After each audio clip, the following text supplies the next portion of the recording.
की कहानी का नाम है भूतिया हवेली का रहस्य। गांव के पास एक पुरानी हवेली थी जिसे लोग अंधेरी हवेली कहते थे। कहते हैं कि वहां रात के समय अजीब सी आवाज़ें आती हैं और कोई भी व्यक्ति जो अंदर गया वो वापस नहीं लौटा। लोग हवेली के पास से गुजरने से भी डरते थे। एक दिन 3 दोस्तों राहुल, अमन और कविता ने ठान लिया कि वे इस रहस्य को सुलझाएंगे। वे सभी साहसी थे और भूत प्रेत की बातों को अंधविश्वास मानते थे। रात के 12 बजे वे हवेली के अंदर गए, अपने साथ टॉर्च और एक कैमरा लेकर। हवेली के अंदर घुसते ही अजीब सी ठंडक और सन्नाटा महसूस हुआ।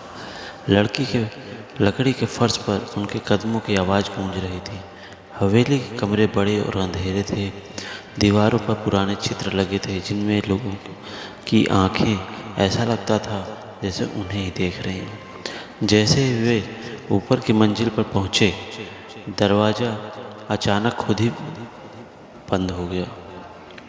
तीनों डर गए लेकिन साहस दिखाते हुए आगे बढ़े। तभी अचानक एक कमरे में किसी के चलने की आवाज़ आई। अमन ने टॉर्च की रोशनी उस ओर डाली लेकिन वहाँ कोई नहीं था। वे उस कमरे में गए, देखा कि वहाँ एक पुरानी डेस्क रखी थी। डेस्क के ऊपर एक पुरानी डायरी थी। राहुल ने वह डायरी उठाई और पढ़ना शुरू किया। उसमें लिखा था, जो भी इस हवेली में आएगा वह कभी लौट नहीं पाएगा। यह मेरी बदला लेने की जगह है। डायरी के साथ एक और पेज गिरा जिसमें एक महिला की तस्वीर थी। तस्वीर देखकर कविता ने चौंकते हुए कहा, यह तस्वीर मेरी दादी के समय की है। उन्होंने मुझे बताया था कि यह उनकी सबसे अच्छी दोस्त थी जो अचानक गायब हो गई थी। जैसे ही उन्होंने यह तस्वीर उठाई, हवेली की खिड़कियां और दरवाजे जोर से बंद और खुलने लगे। हवेली की दीवारों से चीखें सुनाई देने लगी। तीनों ने डर के मारे भागने की कोशिश की लेकिन सभी दरवाजे बंद हो गए। तभी एक धुंधली छवि उनके सामने प्रकट हुई। वह एक महिला की आत्मा थी। उसने कहा, मैं तुम्हें जाने नहीं दूंगी। मैंने यहाँ बरसों से इंतज़ार किया है। मुझे मारने वालों ने मुझे इस हवेली में दफना दिया था।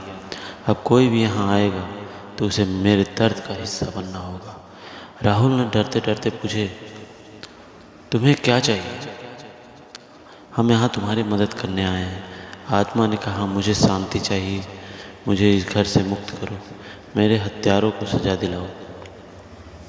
कविता ने अपनी दादी से सुनी कहानियों को याद किया और समझ गई कि आत्मा को उसकी कहानी दुनिया को बताने की ज़रूरत है। उन्होंने अगले दिन गांव में जाकर सारी बातें बताई। गांव के बुजुर्गों ने मिलकर आत्मा की अस्थियों को खोजा और उन्हें विधि विधान से गंगा में प्रवाहित किया। हवेली अब शांत हो चुकी थी। आत्मा ने तीनों दोस्तों को धन्यवाद देते हुए कहा, तुमने मुझे मुक्ति दी है। अब यह हवेली डरावनी नहीं रहेगी। तीनों दोस्त उस दिन के बाद कभी भूत प्रेत की बातों को हल्के में नहीं लेते थे। उन्होंने समझ लिया कि हर कहानी के पीछे एक सच्चाई होती है। अब आत्मा को शांति मिली और हवेली शांत हो गई तो तीनों दोस्तों ने सोचा, अब यह रहस्य पूरी तरह खत्म हो गया है। लेकिन यहाँ कहानी खत्म नहीं हुई। कुछ महीनों बाद हवेली के पास रहने वाले गांव के लोगों ने फिर से अजीब आवाज़ें सुननी शुरू कर दी। वे डर गए और सोचा कि आत्मा वापस आ गई है। राहुल और अमन और कविता को जब यह खबर मिली तो वे दोबारा उस हवेली में जाने का फैसला लिए। रात के समय वे फिर हवेली में पहुंचे। इस बार हवेली से पहले ज़्यादा खामोश और ठंडी थी। वहां जाने पर उन्होंने देखा, हवेली के मुख्य कमरे में एक पुराना टूटा हुआ दर्पण है जो पहले कभी नहीं दिखा था। जब राहुल ने उस दर्पण की ओर देखा तो उसने अपने पीछे परछाइयों का अक्स देखा। परछाइयाँ धीरे धीरे साफ होने लगी। उसमें वही महिला नजर आई। इस बार आत्मा शांत नहीं थी। उसने गुस्से में कहा, तुमने मुझे मुक्त किया लेकिन मेरा बदला अभी अधूरा है। जिन लोगों ने मुझे मारा था उनका पाप इस हवेली में जमा है। जब तक उनके गुनाहों का प्रायश्चित नहीं होगा यह हवेली शांत नहीं होगी। तीनों दोस्त हैरान थे। उन्होंने आत्मा से पूछा, तुम्हारे हत्यारे अब कहाँ हैं? वे तो शायद मर चुके होंगे। आत्मा ने कहा, उनकी संतानों ने अपने पापों को छुपाया है।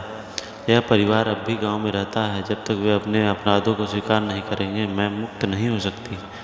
तीनों दोस्तों ने अगले दिन गांव के बड़े बुजुर्गों से पूछताछ शुरू की। धीरे धीरे उन्होंने पता लगाया कि आत्मा की हत्या एक संपत्ति के विवाद में हुई थी। उसके हत्यारों का परिवार अब भी उसी संपत्ति पर रहता है और उसे अपनी हवेली बना लिया है। राहुल, अमन और कविता ने उस परिवार के सच उगलवाने के लिए एक योजना बनाई। वे गांव वालों को इकट्ठा करके उस हवेली में गए। जब सच्चाई सबके सामने आई तो हत्यारों के वंशजों ने अपने पूर्वजों के अपराध को स्वीकार किया।